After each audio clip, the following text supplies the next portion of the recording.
Kota tanpa buku. Pernahkah kau ke toko buku, perpustakaan, atau taman bacaan?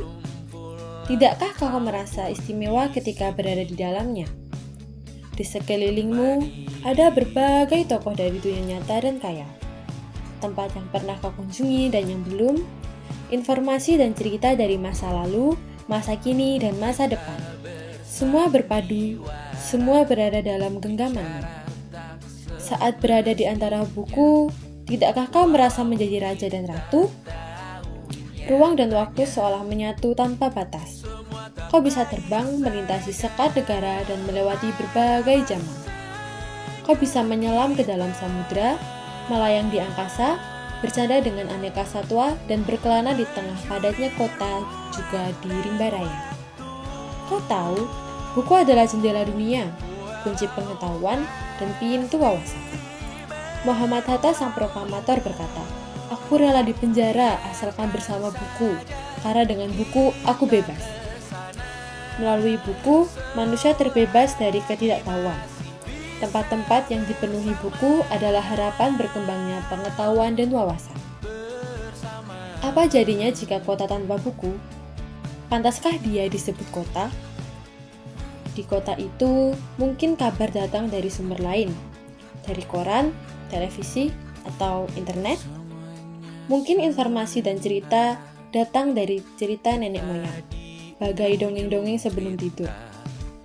Irama warganya pun tiada beda, bangun pagi, bertebaran di muka bumi untuk berbagai keperluan, untuk kembali pulang siang atau sore harinya.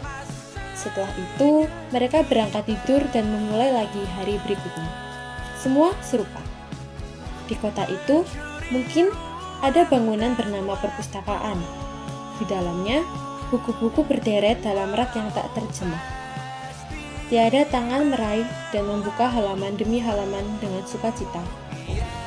Mungkin juga ada tumpukan buku di sudut-sudut sekolah yang sepi dan berdebu. Jarang dikunjungi, jarang dibaca. Buku-buku di sana terengok tanpa nyawa. Bagaimana dengan kotamu? Mungkin kau tinggal di tengah kota yang megah, atau di gang sempit, di desa terpencil, di sisi pesisir, atau di kaki gunung. Adakah perpustakaan, taman bacaan, atau toko buku di dekat rumahmu? Jika ada, apakah tempat itu menjadi wadah berkumpulnya anak-anak dan warga, menjadi pusat berkembangnya wawasan dan pengetahuan, atau hanya menjadi pajangan? Maukah kau menjadi orang yang menghidupkannya? Kau bisa mengunjunginya dan mengajak teman-teman membaca dan berbagi cerita di sana. Jadikan tempat itu sumber kegembiraan dan pengetahuan. Jika tempat itu belum ada, maukah kau menjadi orang yang memulai menghadirkannya? Kau bisa memulainya dari semua sudut di teras rumahmu. Ajak teman-temanmu memulai langkah baru. Jangan biarkan waktu berlalu tanpa buku.